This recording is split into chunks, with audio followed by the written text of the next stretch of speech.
Bonjour, bienvenue pour ce nouvel unboxing de la hors-série numéro 8 de la collection Marvel Eagle Moss avec le personnage de Iron Monger.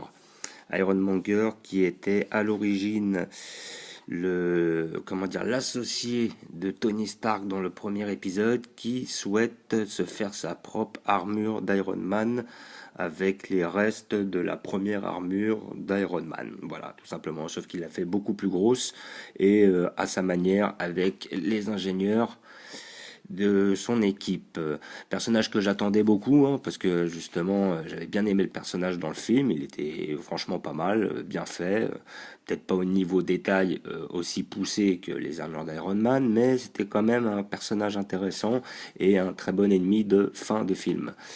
Comme d'habitude, vous avez le petit bouquin. Donc là, on peut voir le Iron Monger avec le méchant du deuxième, celui qui avait engagé le russe à construire Whiplash, et Killian, que d'ailleurs je n'avais pas pris en figurine parce que je m'en foutais totalement. Je préfère les armures d'Iron Man que ce mec-là.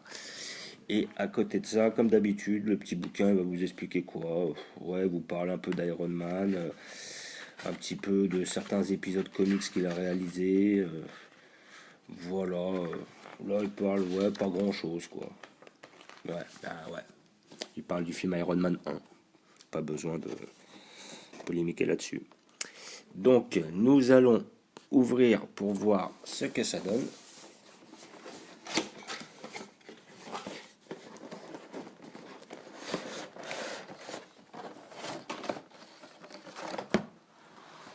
Hop. Comme d'habitude, le petit papier qui atteste de l'authenticité de la figurine.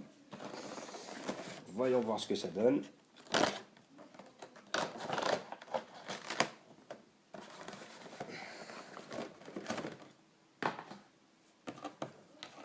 Voilà. Et bah, verdict, c'est une très très belle figurine. Elle est lourde, elle est énorme. Je pense qu'elle doit faire pas loin, peut-être pas autant, mais presque la taille du Hulkbuster.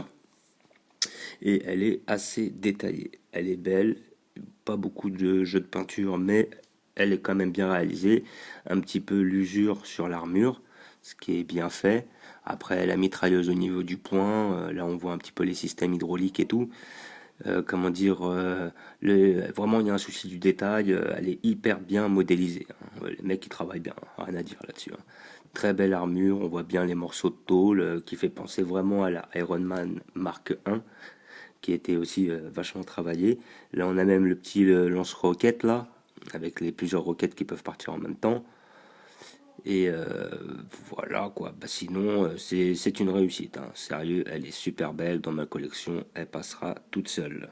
Ce qui me fait quand même pas mal d'armures maintenant, hein. Entre tous les Iron Man, les War Machine, les plusieurs marques d'armure d'Iron Man et ces deux-là, c'est-à-dire Whiplash et Iron Monger, j'ai bien maintenant une bonne dizaine d'armures assez facilement quoi. Et encore, je pense qu'ils vont en ressortir d'autres. Mais sinon, dans l'ensemble, c'est une très belle pièce dont je suis très satisfait. Voilà, je vous remercie d'avoir regardé, puis je vous dis à bientôt, tout en n'oubliez pas de mettre des pouces bleus si vous le souhaitez, ou de vous abonner. Merci.